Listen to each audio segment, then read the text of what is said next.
I know. I feel like I could talk about this one for hours. Like I could just keep going. Well, and I think it's such a important topic. I want to say most women at some point struggle with this worthiness, because oftentimes our identity, that solar plexus identity, is wrapped up in our title that depends on other people. I'm a wife, I am a mother, I am a sister, I am a whatever. But like, just being a woman isn't enough.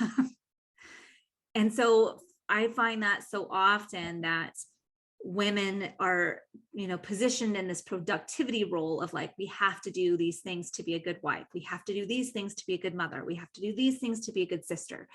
And because all of our roles are defined by what we do, it really is difficult.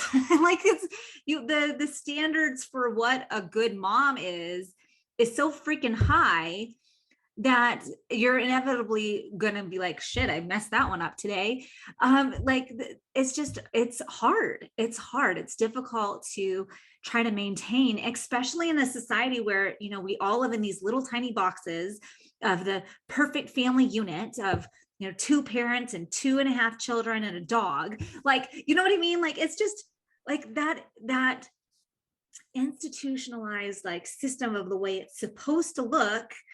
And then you put it in the 21st century where literally you can't pay mortgage or your rent without 2 income earners. And then do you expect to have a meal on the table that's hot and ready without the mom literally working 40 hours plus coming home and doing 10 hours worth of chores?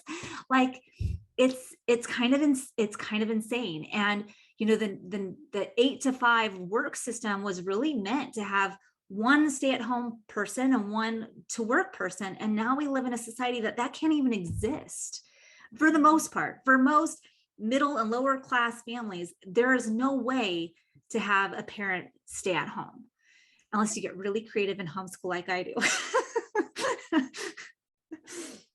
Yeah. Well, and I think too, it's also like, for me, in those instances where you start thinking about, all of the things that you do and defining yourself by what you are, but it's not what you are, it's what other people perceive you as. It's that idea of stopping myself. And I always ask myself, can I let myself be enough? Like, can I let me, as I am right now, in all of my imperfections, be enough? Because at the end of the day, that's what this is all about. It truly doesn't matter what other people think. And I think that's something that is so hard to grasp. And even I only grasp it in fleeting moments because it's so foreign to our way of thinking. We constantly rely on what other people think of us. And it's about that realization at the end of the day that it doesn't matter. So can you let what you think about yourself, and can you let yourself be enough in this moment, even if that means letting go of other people's standards or letting go of what you should be doing? And it's a really hard line to walk, but it also starts to become kind of a game of which boundaries can I push? Can I be like, yeah, you know what happens if I don't do that though? Like, what happens if I don't play the perfect mom? What happens if I don't make dinner and everybody has to have cereal for dinner? Personally, I love cereal for dinner. It's a fun time. But like, it's those moments of questioning those boundaries and saying, okay, yes, that's what I should do according to the institution, the system, everybody else, however you want to put it. But what happens if I don't?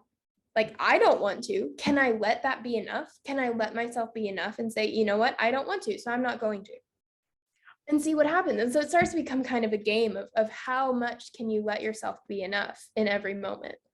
Well, and I love when you get to that point where you just don't care. You don't care what anyone else thinks. Like, I think I've pretty much come to that space where, like, if I put something out and I'm not pissing somebody off, then I didn't do a good enough job standing in my authentic truth. Like and it's freeing, because I remember 5-10 years ago in my, dark moments of having such an influence of my negative self-talk that, just basically created my life and living from there. And it was horrendous. And now to have completely shed that negative self-talk, okay, 90 to 95%, like, it's no longer there. And to really just be like, this is who I am. You take me or leave me, love me or hate me, I don't care. Your opinion of me is your business, not mine. And when I can get to that point, it is absolutely freeing. And then I can be authentically me. This is who I am. And I attract the people who are meant to be in my audience. I get to attract the people who are meant to be my clients. And they know where I'm coming from without any fluff in the way. And so it's authentic. And I think this is what separates Reiki Cafe University's courses versus other people's courses. Like, we're not going to teach you the 5 top strategies to create your business, because it's bullshit. All of that stuff is just the fluff that they're trying to meet your judgment. They're trying to meet your ego when it doesn't work. Instead, when we can just be like, well, let's focus on you. What are your gifts? What's your zone of genius? What lights you up? Okay, now let's use that to figure out your own business strategy so that we can let it unfold and build you that funnel. Because the 5-point strategy, or the 10 ways you have to do it, like any of that stuff, like, they're trying to fit you in a box. And we, as individuals, as Reiki practitioners, it's really hard to fit us into a box. And the more we can say, I don't want the box, I want to be authentically me. And I know that I'm going to attract, by being me, authentically me, proud of who I am, proud of the way I do things, and live in balance, where I'm not trying to do it to make someone else feel bad. I'm just being me, and I'm going to show up as me. You're going to get the clients, you're going to get the promotion, you're going to get whatever it is that you're ready to attract into your life. And without all of that negative self-talk, really, that is the self-sabotager. Right? Yeah.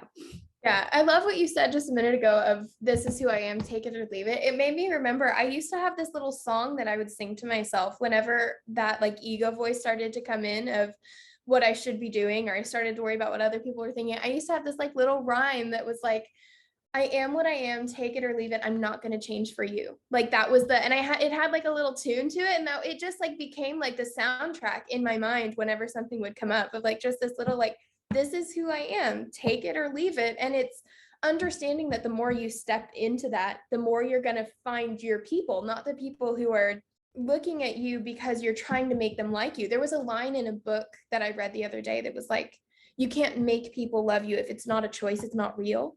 And it's like, how often do we spend our lives trying to be who we think other people want us to be?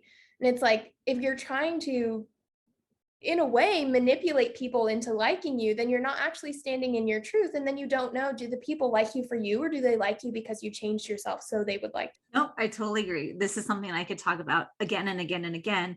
And if you were like, oh, I love this conversation, know that we have a solar plexus component, a whole like either 3 weeks or a month worth of material specifically on solar plexus, of healing the solar plexus, in both of our main programs, our Reiki coaching program and our shamanic Reiki practitioner training program. And those are both going to be up for enrollment here in the fall. So keep your eye out for those dates and all of the things. And until next time, thank you so much for joining us. I really appreciate you guys being here.